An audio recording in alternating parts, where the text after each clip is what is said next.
Hello everyone, welcome to another video of our complete PYQ series, जिसमें हम कर रहे हैं 1979 से 2024 तक के each and every PYQ with absolute clarity and concept building. आज हम स्टार्ट कर रहे हैं अपना इकोनॉमी का सीरीज़। अभी तक हमने ज्योग्राफी में 3 मेजर पोर्शन कवर कर रखे हैं, क्लाइमेटोलॉजी, जियोमॉर्फोलॉजी और ओशनोलॉजी। अगर आपने नहीं देखा है तो पैरेलल में उसको भी देखो, बट अगर आप न्यू ये वीडियो देख रहे हो तो आप इसको स्टार्ट कर सकते हो। ठीक है, सो हम 1979 से 2024 तक के क्वेश्चंस डिस्कस कर रहे हैं इस सीरीज़ में। अच्छा, बिफोर वी स्टार्ट कुछ बेसिक चीज़ कि मैं स्टार्ट करूँगा मनी बैंकिंग से, जो कि प्रीलिम्स में जिसका वेटेज बहुत ज़्यादा है। ठीक है, सो प्रीलिम्स के वेटेज के हिसाब से सारे चैप्टर हम डिस्कस करेंगे। ओके, इसमें हम फैक्चुअल क्वेश्चंस भी डिस्कस करेंगे, इसमें हम कॉन्सेप्चुअल क्वेश्चंस भी डिस्कस करेंगे, इसमें हम ओल्ड क्वेश्चंस भी डिस्कस करेंगे। आपके दिमाग में डाउट आ सकता है कि यार 1979 का क्वेश्चन 2025 के प्रीलिम्स के लिए कितना रेलेवेंट होगा, बट उसको सॉल्व करने के लिए मैं क्या कर रहा हूँ कि जो 1979 से लेके 2000 तक के क्वेश्चंस आए हुए हैं तो उनका जो करंट कॉन्टेक्स्ट है ना, मैं वो भी ऐड कर रहा हूँ, ताकि जो ओल्ड क्वेश्चंस हैं हम उनको एक बेंचमार्क मान के उससे हम फील ले सकें कि यूपीएससी किस तरह के क्वेश्चंस फ्रेम कर सकता है। फिर हम उसको प्रोजेक्ट करेंगे अपने करंट अफेयर में, उसको हम कोरिलेट करेंगे जो अपना न्यू ट्रेंड है। ठीक है, इकॉनमी में डेफिनेटली बहुत सारी चीज़ें चेंज हुई हैं, बट बहुत सारी चीज़ें आज भी सेम हैं। Supply demand, CRR, SLR, statutory ratio, RBI, government की पॉलिसीज़, मोस्टली उनका बेसिक सेम है। तो उस बेसिक को हम प्रोजेक्ट करेंगे और ये टेस्ट करते हुए कि हमारा जो करंट है how it is matching with our previous trend. So इसलिए जिन चैप्टर्स में पुराने क्वेश्चंस नहीं करने होंगे, जैसे गवर्नमेंट पॉलिसीज़ हो गई, गवर्नमेंट स्कीम हो गई, उसमें 1979 की स्कीम नहीं पढ़नी है हमें, तो वो हम नहीं करेंगे। बट मनी बैंकिंग फाइनेंस जो है उसका क्वेश्चन रेलेवेंट है, ऐसा मेरे एनालिसिस में पता चला है, तो इसलिए मैं उसको आपको कराऊंगा। ठीक है, और सेशंस अब लंबे आएंगे, हम हर सेशन में कम से कम 20 क्वेश्चन ज़रूर करेंगे। ठीक है, उसके बाद नोट्स की बात काफ़ी लोग मांग रहे हैं। नोट्स मैं शेयर करने का एक तरीका निकाल रहा हूँ, या तो टेलीग्राम चैनल बनाना पड़ेगा या फिर मैं ड्राइव की लिंक शेयर करूँगा। इन दोनों में से जो फिजिबल होगा मैं आपके लिए करूँगा। Okay, and one thing I can swear that I will not waste your time and my time. I will keep it simple, I will keep it to the point, and we will just learn and do the question, that's it. Being said that, let's start with our first question of 1979. Before that, let's recall our motto. It is to plus 40 marks above our 70 to 80 baseline. Okay, so 1979 का first question. Gresham's law in economics relates to. Gresham के law के बारे में पढ़ा है, ठीक है, ये थोड़ा सा फैक्चुअल है, आपको इस लॉ के बारे में पता होना चाहिए, बट डिस्कस करते हैं कि ग्रेसम लॉ कहता क्या है। कहता है कि bad money drives out good money. अब बैड मनी और good money from the Gresham's point of view discuss करते हैं। सो ग्रेसम कहता है कि जो बैड मनी है वो टोकन क्वाइंस होते हैं, और गुड मनी जो है वो जो सोने के सिक्के टाइप। अच्छा, जो गुड मनी है इसकी इंट्रिंसिक वैल्यू, जैसे मैं आपको 5 ग्राम का सोने का सिक्का दूं या 10 ग्राम का सोने का सिक्का दूं, तो दोनों की वैल्यू अलग अलग होगी। लेट से अगर मैं आपको 1 रुपये का सिक्का दूं, 2 रुपये का सिक्का दूं, 5 रुपये का सिक्का दूं, ऐसा हो सकता है कि उनकी जो मेटेलिक वैल्यू है, मतलब उनकी जो ग्राम में वैल्यू है, वो दोनों सेम हो, बट उनकी एक्चुअल वैल्यू जो मार्केट में है वो डिफरेंट है, कि एक 1 रुपये का है, दूसरा 2 रुपये का है, तीसरा 5 रुपये का है। तो इसलिए ग्रेसम ने बोला कि जो बैड मनी है वो गुड मनी को बाहर ड्राइव कर देता है। तो आज के सेंस में अगर आप गुड मनी और बैड मनी को कंपेयर करो, तो लेट्स से जो यूएस डॉलर है, we can say that it is a good money because it is accepted universally, everyone wants to trade in US dollar because of the value it has. Let say Zimbabwe करके एक country है, जो इसकी currency है, वहाँ के लोग इस करेंसी पे ही ट्रस्ट नहीं करते, and they prefer to deal in the US dollar. So US dollar इस कॉन्टेक्स्ट में गुड मनी हो गई, और जिम्बाब्वे की करेंसी इस कॉन्टेक्स्ट में बैड मनी हो गई। सो ये थोड़ा सा फैक्चुअल था, but I thought we should add it in our notes. ठीक है, 1979 में आया temporary control of inflation can be effected by. ठीक है, इन्फ्लेशन अगर है तो हमें क्या करना पड़ेगा। इन्फ्लेशन है तो ऑब्वियसली मनी की सप्लाई हमको रिड्यूस करना पड़ेगा। ठीक है, मनी की सप्लाई रिड्यूस करने के लिए क्या कर सकते हैं हम, restrain on the growth of money supply. ठीक है, ये सीधा आपका आंसर आ जाएगा। आप जब भी इन्फ्लेशन के बारे में सोचोगे आपको यही समझ आना चाहिए कि पैसे की सप्लाई बढ़ गई है, अगर इसको कंट्रोल करना है तो हमें इसको रिवर्स करना पड़ेगा। और उसको टेम्पररी हम रिवर्स कैसे कर सकते हैं? मनी ग्रोथ की सप्लाई को रोक के। ये कौन कर सकता है? अपना आरबीआई कर सकता है। ठीक है, अब इसके थोड़ा बेसिक्स के बारे में जान लेते हैं। इसमें लिखा हुआ है कि सेंट्रल बैंक जो है that is using bank rate और रेपो रेट। बैंक रेट और रेपो रेट को यूज करके जो अपना सेंट्रल बैंक है, जो कि अपने केस में आरबीआई है, that can control the supply of the money. ठीक है, 1979 का next question, what is a scheduled bank? अच्छा देखो, शेड्यूल्ड बैंक की जो डेफिनेशन है ना आरबीआई के आई थिंक सेक्शन 2 में दिया हुआ है, वो आज तक सेम है। So if it is asked in 1979, हो सकता है कि 2025 में आपका लेवल बहुत बढ़ गया है, ठीक है, प्रीलिम्स का, कि नहीं पूछ रहा है। बट क्या ये क्वेश्चन एक पर्टिकुलर स्टेटमेंट में भी नहीं आ सकता कि लेट से 4 स्टेटमेंट दिए गए हैं, उसमें एक स्टेटमेंट आएगा कि शेड्यूल बैंक की डेफिनेशन ये है। सो इसलिए ये क्वेश्चंस थोड़े इंपॉर्टेंट बन जाते हैं, that's what I feel. Okay, तो what is schedule bank? We all know कि शेड्यूल बैंक वो है जिसको सेकेंड शेड्यूल में ऐड किया हुआ है आरबीआई के। ठीक है, अब शेड्यूल बैंक के बारे में बात चल रही है तो थोड़ा सा शेड्यूल बैंक के स्टैटिक को पढ़ लेते हैं। शेड्यूल कमर्शियल बैंक क्या होता है? जिसके पास 5 लाख का पेड अप कैपिटल हो। अच्छा, पेड अप कैपिटल क्या होता है? पेड अप कैपिटल वो होता है जब कोई बैंक या कोई ऑर्गेनाइजेशन अपने शेयर्स रिलीज करती है मार्केट में और इन्वेस्टर उसमें पैसा ऐड करते हैं, उसको पेड अप कैपिटल बोलते हैं। तो 5 लाख का पेड अप कैपिटल होना चाहिए। और सेकेंड कंडीशन जो है वो ये है कि ये अपने इन्वेस्टर के इंटरेस्ट को प्रोटेक्ट करे। ठीक है, आप ये बोल सकते हो कि यार 5 लाख तो बहुत कम कैपिटल है कोई बैंक ओपन करने के लिए, लेट से आप ही के पास हो सकता है 5 लाख हो, बट आप ऐसा नहीं कि कल के दिन से आके आप बैंक खोल लोगे। दूसरी कंडीशन आपको सेटिस्फाई करनी पड़ेगी जो कि बहुत ही सब्जेक्टिव है। आरबीआई विल डिसाइड कि if you are protecting your investors interest और नॉट। ठीक है, तो ये 2 कंडीशन होनी चाहिए from MCQ point of view. ये हम 2 याद करेंगे, यही टिक करके आएंगे। ठीक है, और शेड्यूल कमर्शियल बैंक के कुछ कुछ बेनिफिट्स क्या होते हैं? बेनिफिट्स कह लो या इन पे कुछ रिस्ट्रिक्शंस भी होते हैं कि इनको जो सीआरआर का पैसा है वो आरबीआई में जमा करना होता है। ठीक है, शेड्यूल कमर्शियल बैंक को। अच्छा, जो एनबीएफसी होते हैं, ठीक है, वो सीआरआर को जमा नहीं करते हैं, वो अपने साथ मेंटेन कर सकते हैं। और शेड्यूल कमर्शियल बैंक के पास क्या होता है कि can use liquid adjustment facility window. Liquid adjustment facility window हम आगे डिस्कस करेंगे। उसमें जो अपना repo rate, reverse repo rate, marginal standing facility, standard depositive facility, ये सब होता है।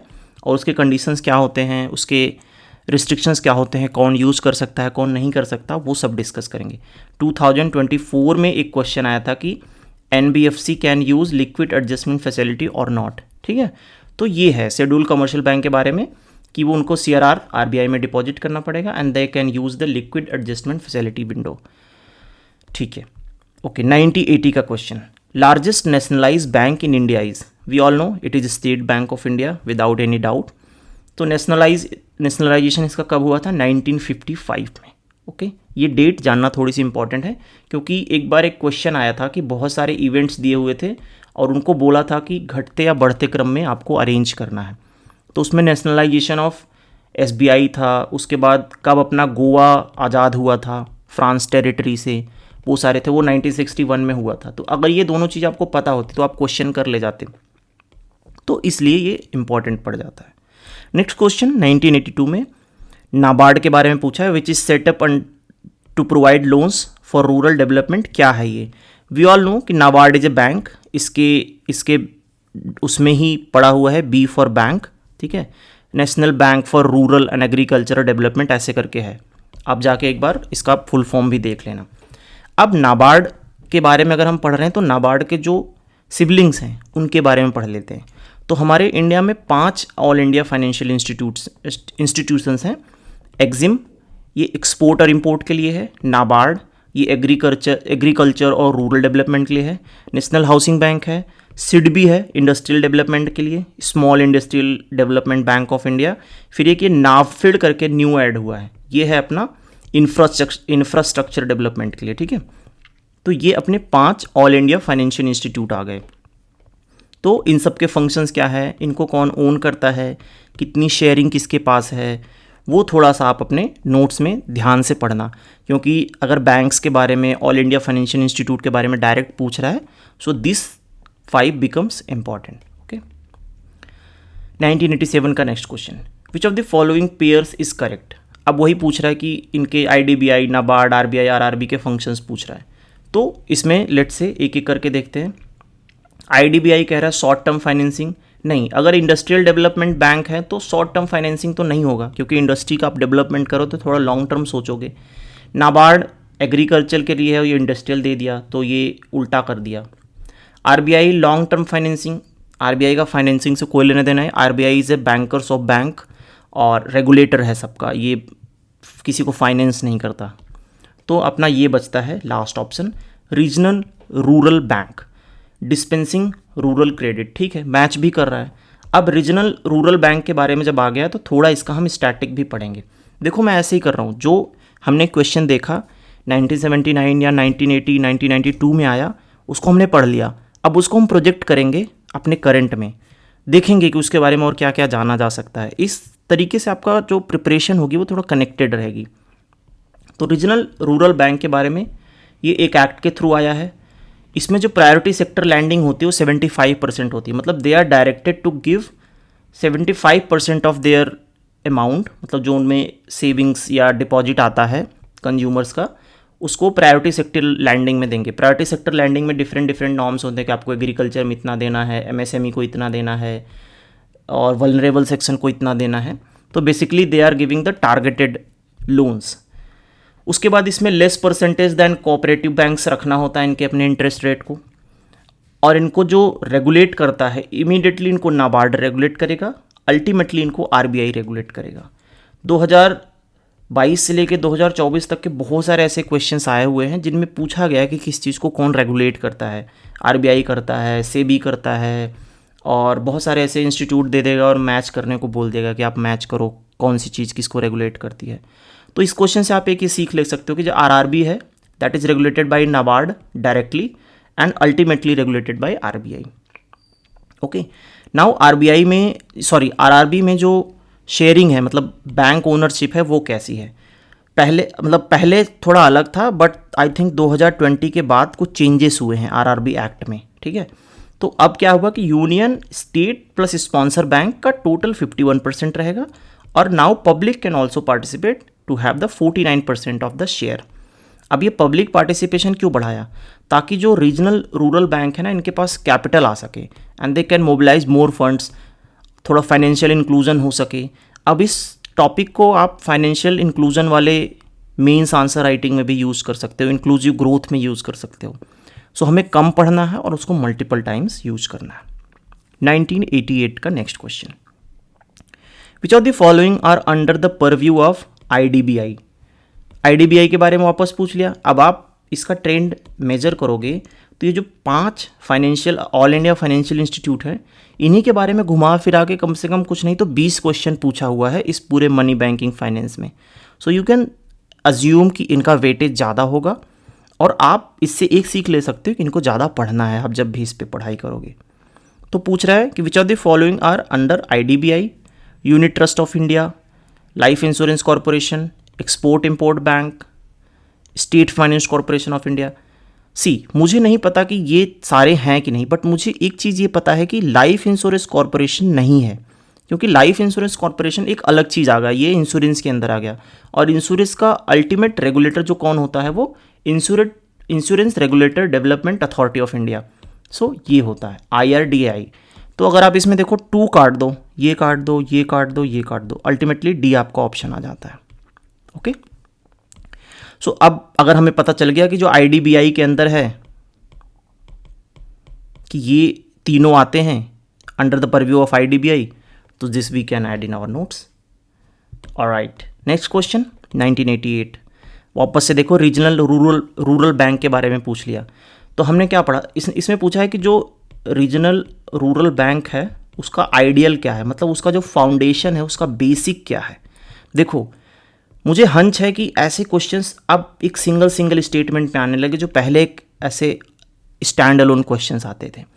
सो RRB का जो आइडियल है वो ये है कि इसको टारगेटेड लोन देना है टारगेटेड ग्रुप्स को, इसलिए इसका PSL 75% रखा गया कि भाई 25% आप अपनी मर्जी से खर्च करोगे, बट 75% हम बताएंगे कि आपको कहाँ किसको लोन देना है। So this makes this option help the targeted group more viable option. All right. Next question 1989. Real owners of the company are. अब इसमें कुछ टर्म्स दिए होंगे, जैसे डिबेंचर दिया हुआ है, डायरेक्टर दिया हुआ है, इक्विटी दिया हुआ है, बियरर बॉन्ड दिया हुआ है. These terms are still the same, इनमें कोई चेंज नहीं हुआ है. So even though may be this question seems very easy, but these terms will clarify our concepts. Debenture क्या होता है?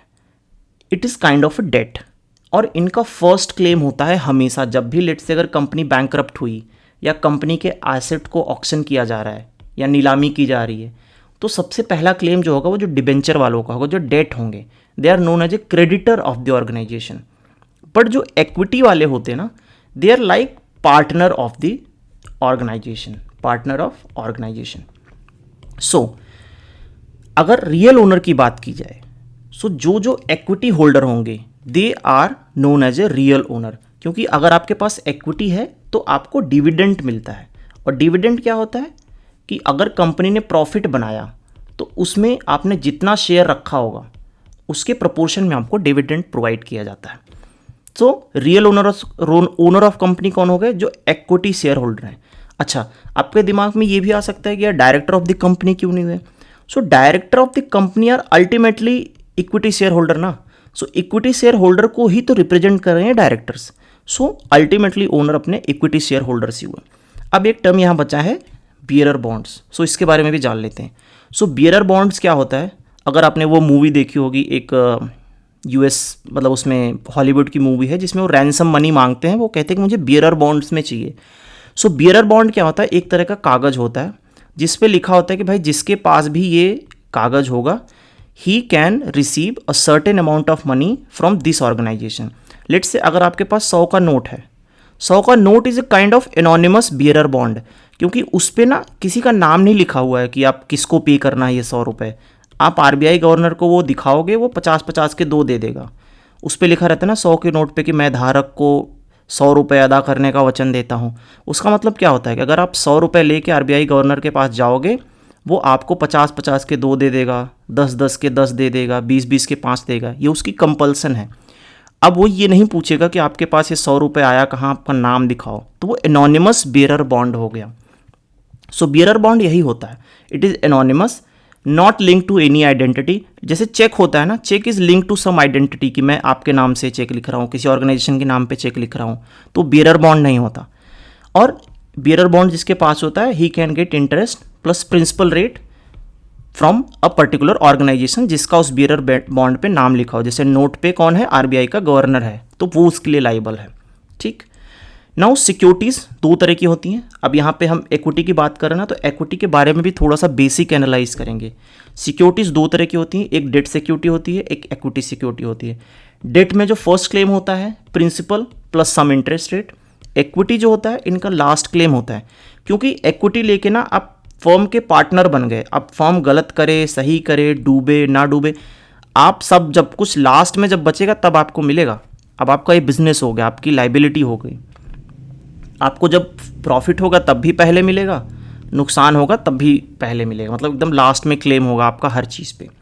सो लास्ट क्लेम होता है they can only receive dividend and they are owner of the organisation. अच्छा, ये only dividend का मतलब क्या है कि लेट से अगर आपने टीसीएस का आपके पास 2 शेयर है, ठीक है, और इस पर हर साल 100 रुपये का डिविडेंड आ रहा है, तो टीसीएस आपको 100 रुपये का डिविडेंड, 10 रुपये का, 20 रुपये का, ऐसे पूरी लाइफ टाइम देती रहेगी जब तक आपके पास ये शेयर है. बट टीसीएस आपको ना वो शेयर का पैसा नहीं देगी अनटिल अनलेस वो आपसे शेयर बाई बैक करती है, या फिर आप वो शेयर ले जाके किसी सेकेंडरी मार्केट में वापस बेच दो. तो जब हम शेयर मार्केट के बारे में पढ़ेंगे ना, तो इन सारे कॉन्सेप्ट के बारे में मैं थोड़ा और डिटेल में डिस्कस करूंगा आपसे. 1991 next question. Which of the following functions of the reserve bank of India is not performed by other bank. से आरबीआई के फंक्शन के बारे में पूछ रहा है. आरबीआई के फंक्शन के बारे में हर 2-3 साल में क्वेश्चन रिपीट होता है. याद है 2022 या 23 में क्वेश्चन आया था कि why the RBI is known as banker of last resort. So उसमें बहुत सारे ऑप्शन थे कि ये गवर्नमेंट को फंड करता है, कि इम्पोर्ट एक्सपोर्ट वालों को फंड करता है, और एक ऑप्शन था कि बैंक्स को लिक्विडिटी में हेल्प करता है. तो वो वाला ऑप्शन सही था. तो अब आप देखो कैसे क्वेश्चंस कनेक्ट होते हैं। फंक्शंस ऑफ आरबीआई पूछा, सो नाउ हमारा फर्ज बनता है कि भाई हम फंक्शंस ऑफ आरबीआई एकदम अच्छे से रट के जाएं। Okay, so function of RBI is not perform by other bank. Of course ये वाला चीज़ कि acting as a banker of the government, कि गवर्नमेंट की सिक्योरिटीज़ को सेल करना, गवर्नमेंट के फाइनेंस को मैनेज करना, गवर्नमेंट को डिविडेंड देना, गवर्नमेंट को फाइनेंशियल सलाह देना, ये सब आरबीआई का काम है। और आरबीआई के और काम क्या हैं वो देखते हैं। ये बैंकर है यूनियन का भी और स्टेट गवर्नमेंट का भी, बिल्कुल सही।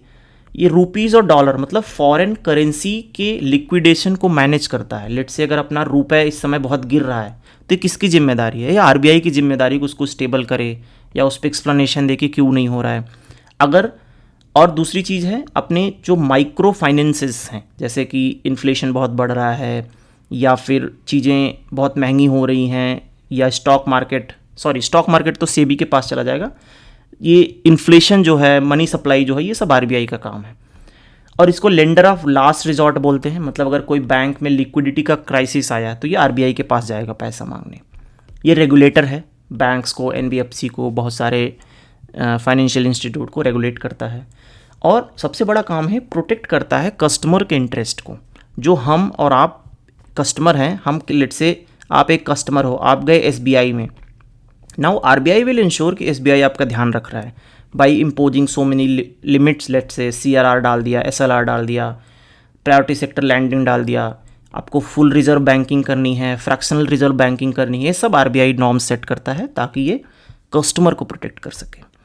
1992 interest rate policy is a component of. ठीक है, हमारे पास दो तरीके की पॉलिसी होती हैं। एक होती है फिस्कल पॉलिसी, दिस वन, एक होती है मॉनेटरी पॉलिसी। फिस्कल पॉलिसी अपनी कौन बनाता है? फाइनेंस मिनिस्ट्री बनाती है।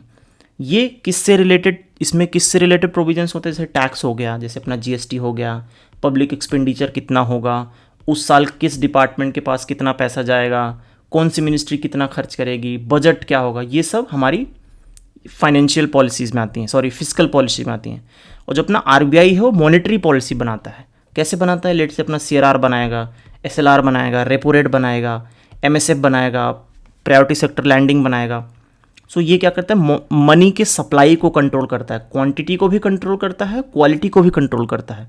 ये आरबीआई का काम है।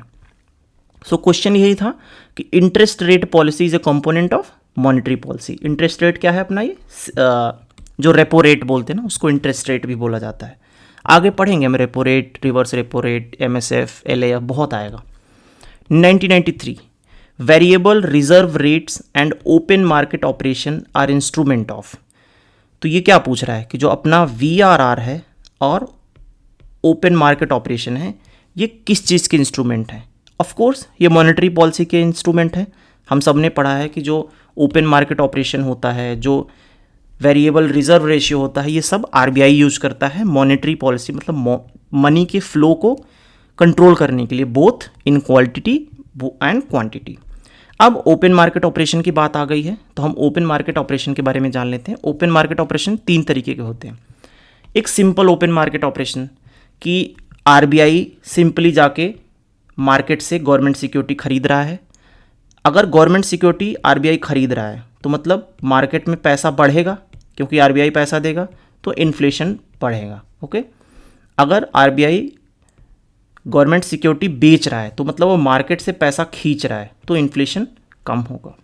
तो ये सिंपल वाला हो गया।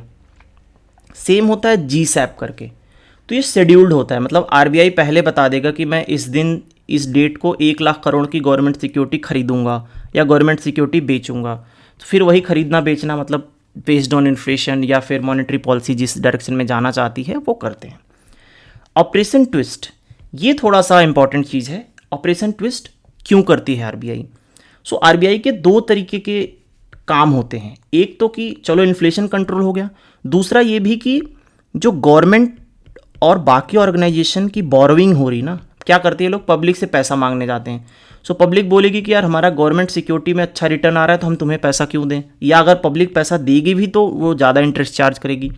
तो आरबीआई क्या करता है, बहुत स्मार्टली वेरिंग मैच्योरिटी के गवर्नमेंट सिक्योरिटीज़ खरीदता बेचता है। अच्छा, अब इसका पूरा एक एक्सप्लेनेशन है, वो मैं यहाँ दे भी सकता हूँ, आपको समझ भी आ जाएगा, बट वो ना एग्ज़ाम में हमें काम का है, ना ही वो मेंस में लिखना है। सो ऑपरेशन ट्विस्ट बस आप इतना समझ लो मोटा मोटा कि आरबीआई आएगा मार्केट में, डिफरेंट मैच्योरिटी के गवर्नमेंट सिक्योरिटीज़ खरीदेगा और बेचेगा, ठीक है, 2 लाइन ये। उससे क्या होगा कि जो रेट ऑफ बोरोविंग है गवर्नमेंट और ऑर्गेनाइजेशन के लिए वो उनके फेवर में आ जाएगी।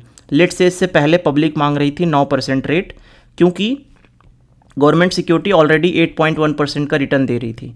अब ऑपरेशन ट्विस्ट करके आरबीआई क्या करेगी कि गवर्नमेंट सिक्योरिटीज़ के रेट को लेट से 7% ले आई, तो अब पब्लिक जो है लेट से मुकेश भाई को बिल्कुल 8.5% या 8% के आसपास लोन दे देगी, तो इनका पैसा मोबिलाइज हो जाएगा। बस यही है operation twist. Alright, next question 1994। Alright, इसमें क्या कर रहा है, the difference between a bank and NBFC. अच्छा, ये चीज़ देखो, एक क्वेश्चन आया था 2023 में पूछा था। उसमें पूछा था कि which of the following is a part of sterilisation. Sterilisation RBI कैसे करता है और किस ऑपरेशन को यूज करके करता है। उसमें भी ओपन मार्केट ऑपरेशन, ये ऑपरेशन ट्विस्ट, ये सब एक ऑप्शंस थे।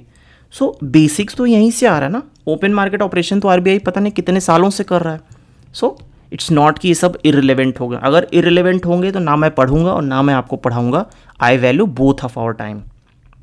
1994, the difference between NBFC and bank. अच्छा, एनबीएफसी और बैंक के बारे में डिफरेंस पूछ रहा है। एनबीएफसी एंड बैंक, इनके डिफरेंस के बारे में यहाँ पे पूछा गया है।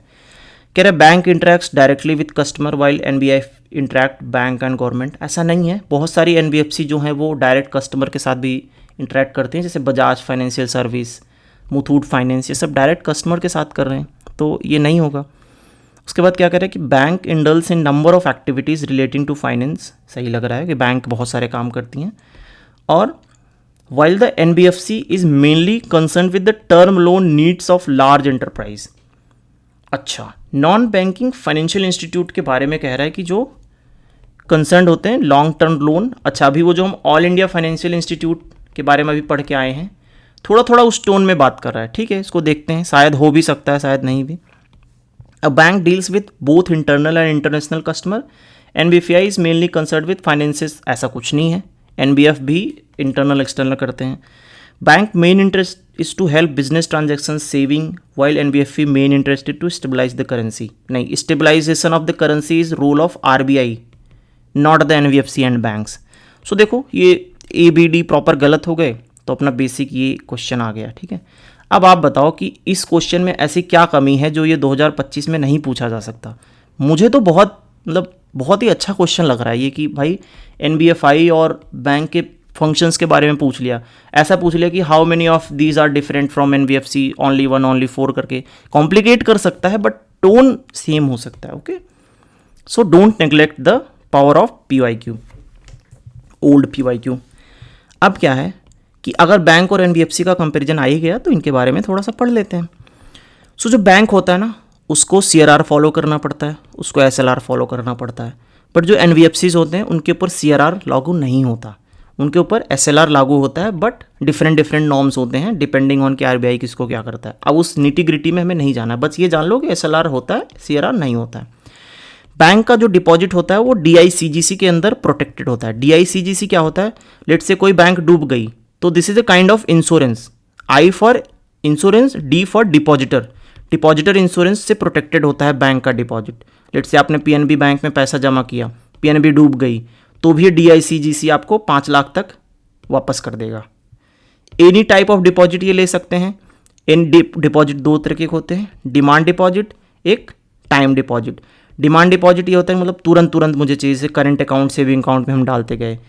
और टाइम डिपॉजिट क्या होता है, लेट्स से आपने फिक्स डिपॉजिट कर दिया कि 10 साल बाद, 5 साल बाद, 3 साल बाद आपको मिलेगा। सो जो बैंक होते हैं they can accept any type of deposit, but जो एनबीएफसी होते हैं they can not accept demand deposit, they can only accept time deposit. मतलब एनबीएफसी अगर ऐसा चाहे कि आपको बैंक में से खाता खोल के दे दे कि आप रोज ट्रांजेक्शन करो, तो NBFC can not do that.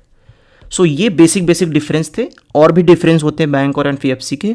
सो आपका जो बेसिक सोर्स जिससे भी आप पढ़ रहे हो उसमें जाके खोजो, बैंक और एनबीएफसी के जो डिफरेंसेस हो ना उनको नोट करो और रटो उसको।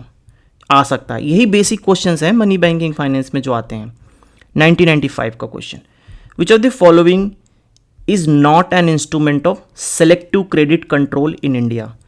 अब पता यही क्वेश्चन जब 2025 में आएगा ना, ऐसे पूछेगा, how many of the following are the instrument of selective credit control in India, only 1, only 2, only 3, only 4। और आप लोग बोलोगे कि पेपर टफ हो गया। अरे भाई 1995 का क्वेश्चन 2025 में आया है, 40 साल का डिफरेंस है, आपको पढ़ के जाना चाहिए था, नहीं पढ़ा। सॉरी, कितने साल का हो गया? 25 साल का डिफरेंस है।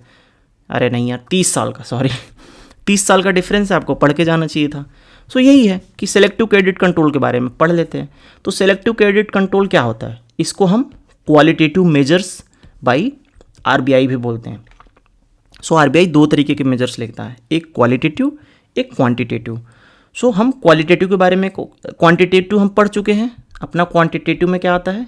सीआरआर हो गया, अपना रेपो रेट हो गया, बैंक रेट हो गया, ठीक है। तो क्वांटिटेटिव मतलब यह कह रहे हैं कि अमाउंट को कंट्रोल कर रहा है, ठीक है। तो जितना सीआरआर बढ़ा देगा अमाउंट उतना कम हो जाएगा, मनी का सप्लाई। सीआरआर कम कर देगा तो अमाउंट बढ़ जाएगा। नाउ जो अपना जो ये पीएसएल है, क्रेडिट रेशनिंग है, लोन टू वैल्यू जो है, ये सब अपनी कौन सी हैं? ये है क्वालिटेटिव वाली। तो पीएसएल मतलब प्रायोरिटी सेक्टर लैंडिंग। तो क्वालिटेटिव में क्या है ना कि डायरेक्शन सेट करता है कि मनी किस डायरेक्शन में जाएगी और किसको कितना जाएगी, मतलब कैटेगराइजेशन होता है। और क्वांटिटेटिव में सिर्फ अमाउंट को कंट्रोल किया जाता है, डायरेक्शन को नहीं कंट्रोल किया जा सकता। तो इसलिए आप थोड़ा जज कर सकते हो। कह रहे हैं कि which of the not an instrument of selective credit control. So regulation of consumer credit, ठीक है। कंज्यूमर क्रेडिट में रेगुलेशन में क्या होता है कि ये डिसाइड कर देगा कि लेट से हाउसिंग के लिए आपको सिर्फ इतना लोन मिल सकता है, XYZ amount. Rationing of credit, it's the same thing. Margin requirements, margin requirements क्या होता है कि लेट से आप 1 लाख का गोल्ड आपके पास है, ठीक है, 1 लाख का गोल्ड है, तो आरबीआई एक मार्जिन रिक्वायरमेंट सेट कर देगा कि गवर्नमेंट जो एनबीएफसी हैं वो 1 लाख के गोल्ड पे सिर्फ आपको 90,000 का ही लोन दे सकती हैं। तो ये इन्होंने मार्जिन रिक्वायरमेंट सेट कर दिया।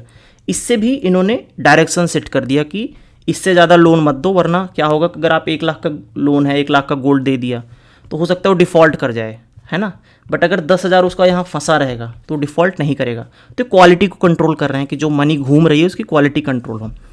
और अब लास्ट ऑप्शन बचता है कि वेरिएबल कॉस्ट रिजर्व रेशियो। अब वेरिएबल कॉस्ट रिजर्व रेशियो क्या होता है? जो सीआरआर और एसएलआर होता है, इसको कंबाइनली जो बोलते हैं हम, उसको वेरिएबल रिजर्व रेशियो या स्टैचुरी रिजर्व रेशियो बोलते हैं, सीआरआर एसएलआर को कंबाइंड में। तो this D option will be not of a selective credit control और qualitative measure. So this will be a quantitative measure. Alright, so hopefully ये बहुत clear है। अब मैं बता रहा हूँ 2025 में यही ऑप्शन आएगा कि which of the following is a instrument of selective credit control in India. ऐसे ओनली 1, ओनली 2, ओनली 3, ओनली 4 करके आएगा, तो आप ओनली 3 मार के आना और खुश होके आना। 1995 का next question, Narasimham committee for financial sector reform has suggested reduction in. अब देखो नरसिम्हम कमिटी ने क्या क्या सजेस्ट किया, ये आपका फैक्चुअल क्वेश्चन है, I agree. But Narasimham committee ने जो सजेस्ट किया था वो आज भी वैलिड है कि हम एक ऐसे चिपका दो ना कि मेंस में अगर कोई रिफॉर्म की बात आ गई कि as recommended by Narasimham Narasimham committee, तो लगेगा कि हाँ बंदा पढ़ के आया है, दिमागदार है। तो उन्होंने ये चीज़ रिकमेंड करी थी कि आपको CRR, SLR and priority sector financing को रिड्यूस करना चाहिए, क्योंकि गवर्नमेंट उस पर बहुत कंट्रोल कर रही थी। तो बैंक्स के पास लोन करने के लिए फंड नहीं हो रहे थे, सो प्राइवेट प्लेयर्स का ग्रोथ नहीं हो रहा था। सो नरसिम्हम कमेटी ने ये रिकमेंड किया कि जो एसएलआर, सीआरआर और प्रायोरिटी सेक्टर फाइनेंसिंग है इसको थोड़ा कम किया जाए। अब नरसिम्हम कमेटी की बात आ गई है तो इनके बारे में थोड़ा सा बेसिक पढ़ लेते हैं। इन्होंने और क्या क्या रिकमेंड किया? इन्होंने डीरेगुलेशन रिकमेंड किया कि जो बैंक के ऊपर बहुत टाइट नॉर्म्स लगा रखे हैं आरबीआई ने या अल्टीमेटली गवर्नमेंट ने, क्योंकि आरबीआई भी तो वही करेगा ना जो गवर्नमेंट बोल रही है। तो गवर्नमेंट का जो कंट्रोल है बैंक्स के ऊपर कि वो कहाँ लोन दें, कितना किसको दें, वो सब थोड़ा कम करो, आप इनको डीरेगुलेट करो, फ्री मार्केट को प्रमोट करो। इसको लैसे फेयर भी बोला जाता है, ठीक है, डीरेगुलेशन को। फिर दूसरी रिकमेंडेशन क्या थी कि ऑटोनमी दो बैंक्स को, सेम ही लग रहा है, डीरेगुलेशन ऑटोनमी दो। फॉरेन बैंक्स के नाम्स भी इन्होंने डिसाइड किए थे। उसमें ये था कि बैंक्स के पास मिनिमम इतना अमाउंट होना चाहिए तभी वो खोल सकते हैं, और उनमें कितने लोग होने चाहिए सीट पे, मतलब उनके बोर्ड ऑफ डायरेक्टर में क्या कॉम्बिनेशन होना चाहिए। अब देखो मैं बताऊं आपको फ़नी चीज़ क्या है कि ये जो बैंक के नॉर्म्स है ना, नरसिम्हम कमेटी वाले, ये 2024 में क्वेश्चन आया था। उसमें बोला था कि ऐसा था ना कि जो फॉरेन के बैंक्स हैं अगर वो अपनी सब्सिडरी खोलना चाह रहे हैं इंडिया में तो उनको कोई भी मिनिमम अमाउंट नहीं चाहिए होगा। वो ऑप्शन गलत था, क्योंकि नरसिम्हम कमेटी ने रिकमेंड किया था कि अगर कोई भी फॉरेन बैंक इंडिया में अपना ब्रांच खोल रहा है तो उसको एक सर्टेन अमाउंट ऑफ कैपिटल उसके पास होना चाहिए। सो ये कॉमन सेंस आपका डेवलप होता है जब आप PYQs के थ्रू जाते हो। ऑलराइट, 1995 का next question, bank rate implies the rate of interest. ठीक है, अब बैंक रेट के बारे में पूछ रहा, तो बैंक रेट क्या है, चलो एक एक ऑप्शन देखते हैं। Paid by reserve bank of India on the deposit of commercial bank, नहीं, रिजर्व बैंक ऑफ इंडिया अगर पे कर रहा है तो वो बैंक रेट नहीं होगा, वो रिवर्स रेपो रेट होता है, रिवर्स रेपो रेट, पढ़ेंगे उसके बारे में, तो ये नहीं होगा। Charge by bank on the loans and advances, नहीं, वो तो इंटरेस्ट रेट होता है, वो बैंक रेट नहीं होता। पेएबल ऑन बॉन्ड्स, नहीं, वो कूपन रेट होता है, ये भी हम पढ़ेंगे। D option, eight which the reserve bank of India discounts the bill of exchange, yes this option is correct. Okay, अब अगर बैंक रेट की बात आ गई तो बैंक रेट का एक सिबलिंग है रेपो रेट, जिसके बारे में भी हम ऊपर से डिस्कस करते हुए आ रहे हैं, तो उसके बारे में पढ़ लेते हैं। तो बैंक रेट क्या होता है, this is no collateral long term loan given by RBI to the bank. लेकिन जब बैंक और जो रेपो रेट होता है वो RBI कब देता है, government security as a collateral रख के फिर लोन देता है, तो वो रेपो रेट होता है। बैंक रेट क्या होता है, कोई कोलैटरल नहीं होगा, लॉन्ग टर्म होगा। अब देखो इसमें क्या बोलना कि डिस्काउंटिंग ऑफ द बिल्स क्या होता है, ये पढ़ो आप, discount the bill of exchange. तो डिस्काउंटिंग ऑफ बिल क्या होता है, लेट से एक पेपर बनेगा, उसकी वैल्यू है लेट से 100 रुपीज़, RBI क्या करेगा कि 90 रुपये में मैं आपसे परचेज कर रहा हूँ, आपका ये पेपर लेके मैंने आपको 90 रुपये दे दिया। अब इस सर्टेन डेट पे, लेट से आज से 1 साल बाद आप ये पेपर मेरे से 100 रुपये में परचेज करोगे, तो 100 माइनस 90 मतलब 10 रुपये का उसका फ़ायदा हो गया, 10% रिटर्न हो गया। तो ये बैंक रेट हो सकता है वो 10% हो, just example, not a real values. So इसमें कोई कोलैटरल नहीं लेगा, लॉन्ग टर्म होता है और डिस्काउंटिंग करके बिल परचेज करता है। So this is the whole thing about bank rate. Repo rate से जनरली ये बड़ा होता है, और रेपो रेट के बारे में I hope we all know कि रेपो रेट क्या होता है। ठीक है, रेपो रेट में गवर्नमेंट सिक्योरिटीज़ कोलैटरल रखी जाती हैं, जनरली शॉर्ट टर्म बैंकों को सपोर्ट करने के लिए RBI यूज करता है।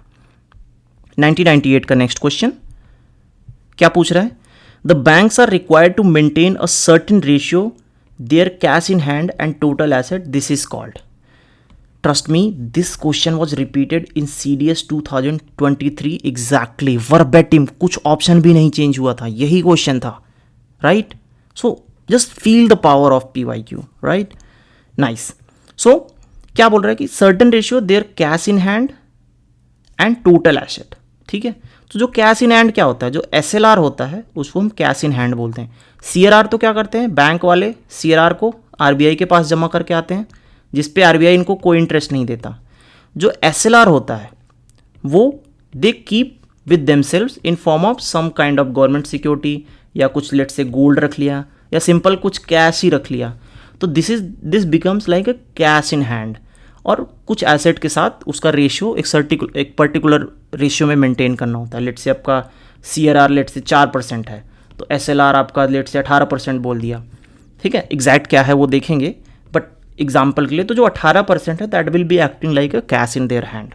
So this option SLR statutory liquid ratio.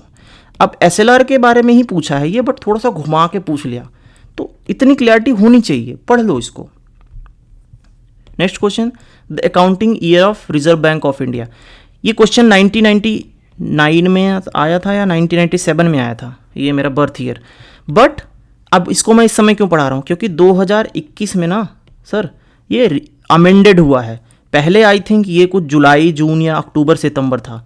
तो क्या होता था कि गवर्नमेंट अप्रैल टू मार्च वाला फॉलो करती थी, RBI कुछ और फॉलो करता था। तो RBI को इंटरिम डिविडेंड देना पड़ता था गवर्नमेंट को, तो उसमें कुछ अकाउंटिंग में प्रॉब्लम आती होगी। सो फिर आरबीआई एक्ट में संशोधन किया गया और आरबीआई का भी जो अकाउंटिंग ईयर है वो अप्रैल से मार्च बना दिया गया कि पूरे इंडिया में जो चल रहा है आप भी वही फॉलो करोगे। तो अब अप्रैल टू मार्च भी आरबीआई का ही अकाउंटिंग ईयर, आरबीआई का अप्रैल टू मार्च ही है। ओके, बीइंग सेड दैट 1998 में पूछा गया, economic survey of India is published officially every year, we all know, by the ministry of finance of government of India. अच्छा, अब ये है आम जिंदगी 1998 में। अब आओ देखते हैं मिंटॉस जिंदगी। मिंटॉस जिंदगी क्या करेगा सर? 2025 में पूछेगा आपसे कि जो डिपार्टमेंट ऑफ इकोनॉमिक अफेयर है that makes the economic survey. कहीं नहीं लिखा है इकोनॉमिक सर्वे कोई भी बना सकता है, any one can make economic service. ऐसा कोई बहुत ज़रूरी नहीं है कि ये डिपार्टमेंट बनाएगा या फाइनेंस कमीशन या फाइनेंशियल, ये जो है ना लिखा हुआ मिनिस्ट्री ऑफ फाइनेंस के ही कोई मेंबर बनाएंगे, ऐसा कहीं कंपलसरी नहीं, कोई भी बना सकता। मैं और आप हो सकता है कल जाके इकोनॉमिक सर्वे बना दें, बट पब्लिश जो करेगा मिनिस्ट्री ऑफ फाइनेंस करेगा। ठीक है, सो ये है आम जिंदगी और ये है मिंटॉस जिंदगी जो कि 2025 में पूछा जाएगा। Alright, so next question. अच्छा, अब इसके बारे में एक चीज़ और जान लो, जो बजट है वो डिपार्टमेंट ऑफ इकोनॉमिक अफेयर्स बनाता है। इकोनॉमिक सर्वे कोई भी बना सकता है, बट बजट जो है वो डिपार्टमेंट ऑफ इकोनॉमिक अफेयर्स बनाता है। जो बजट होता है वो नेक्स्ट ईयर का बनता है, जो इकोनॉमिक सर्वे बनता है वो प्रीवियस ईयर का बनता है। I hope we all know this. Economic survey और बजट भी हमें रिवाइज करके जाना है जब हम प्रीलिम्स देने जाएंगे। 1998 में सप्लाई डिमांड के बारे में पूछा है कि the supply side of economics lays greater emphasis on the point of view. Of course अगर सप्लाई साइड की बात कर रही है तो हम प्रोड्यूसर के बारे में ज़्यादा ध्यान देंगे। प्रोड्यूसर मतलब जो प्रोड्यूस कर रहा है, ऑब्वियसली वही सप्लाई भी करेगा। तो सप्लाई साइड की बात कर रहे हैं तो प्रोड्यूसर के बारे में ध्यान देंगे, डिमांड साइड की बात करें तो कंज्यूमर के बारे में बात करेंगे। सो 20 क्वेश्चंस हो गया and I am ईगरली waiting for your feedback. Please give me your feedback. कैसा लगा आपको, कैसा नहीं लगा?